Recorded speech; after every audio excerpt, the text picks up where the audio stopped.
করবেন আদার্স বাজে কোনো জিনিস হেডলাইটিং আনবেন না। বাজে কোনো কথা নাই।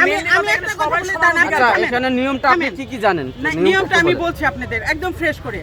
উনারা হচ্ছে এই অ্যাডমিনের দায়িত্বে আছে। উনারা যে কাজ করতেছে আমাদের দেশের জন্য, আমাদের নারীর জন্য, উনাদের আমি স্যালুট জানাই।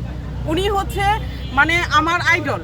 আমি মনে করি, আমি নারী হিসেবে, নারী উদ্যোক্তা হিসেবে আমি বলছি যে বাংলাদেশে প্রতিটা জায়গায়, প্রতিটা জেলায়, প্রতিটা অঞ্চলে নারীদের এরকম একটা কর্মসংস্থান হোক, এটা নিয়ে আমরা কাজ করতেছি। এবং কোনো নারী যেন বঞ্চিত না হয়, কোনো নারী যেন বসার জন্য কোনো লাঞ্ছিত না হয়, কাউকে যেন ঝগড়া করতে না হয়, জায়গা নিয়ে মারামারি করতে না হয়।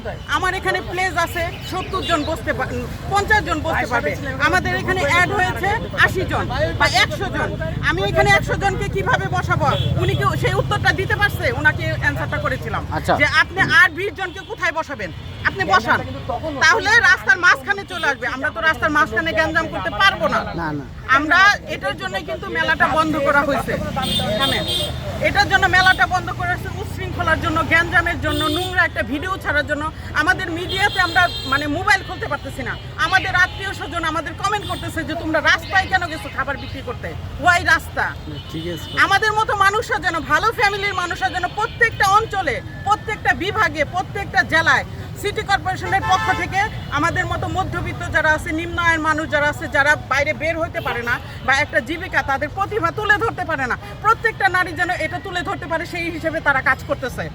এখানে সে প্রশ্ন করার কে, সে কি দাবি নিয়ে আসছে এখানে বুঝতে পারবে। আপনি একটু ক্লিয়ার করেন কি আসলে আপনাদের নিয়মটা কি ছিল আর উনি কি নিয়মটা ভঙ্গ করছে? আমাদের নিয়মটা ছিল যে যেহেতু আপনারা বিগত দিনগুলোতে দেখছেন যে ওই আগে আসবে, আগে বসবে, আগে আসবে, আগে টেবিল রাখবে, এই নিয়ে একটা বিশৃঙ্খলা সৃষ্টি হয়েছিল। আমরা এইটাই শৃঙ্খলার মধ্যে করার জন্য কি করছি যে একটা লটারি সিস্টেম করতে চাচ্ছি, যে যারা এখানে বসার সুযোগ পেয়েছেন তাদের মাধ্যমে একটা লটারি হবে এবং লটারিতে যে যেই জায়গাটা পাবেন ওইটাই সে ফিক্স। সেইবার 3টায় আসুক, 4টায় আসুক, পরের দিন এসে তার জায়গায় সেই টেবিলটা পাবে।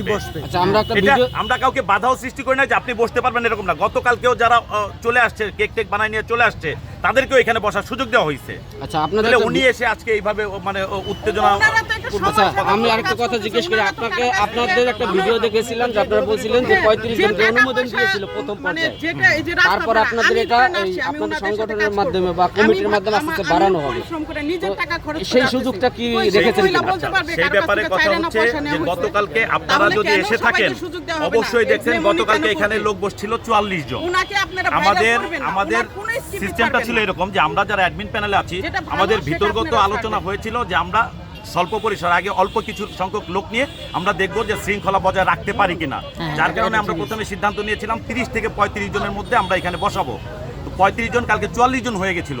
যখন দেখলাম যে না ঠিক আছে, শৃঙ্খলার মধ্যে আছে, তখন আজকে আরো কিছু ইনভাইট করা হয়েছে যে আপনারা আসেন, অসুবিধা নাই। তো পর্যায়ক্রমে আমরা সবাইকেই বসার সুযোগ করে দেব।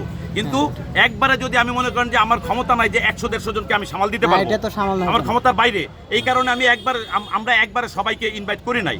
আমরা পর্যায়ক্রমে আস্তে আস্তে আস্তে আস্তে সবাইকে আনার চেষ্টা করতেছি। এখন ইনশাআল্লাহ সবাই সুযোগ পাবে। এখন যারা কেক বিক্রি করার জন্য ইচ্ছা আছে, আপনাদের সাথে যোগাযোগ করবে কিভাবে যারা পরবর্তীতে আসতে চাইবে? এখানে যারা আসবে আমাদের ওইখানে কমিটির মানে অ্যাডমিনের লোক আছে, ওইখানে নাম্বার দিয়ে যাবে, আমাদের গ্রুপ আছে, গ্রুপে অ্যাড হবে।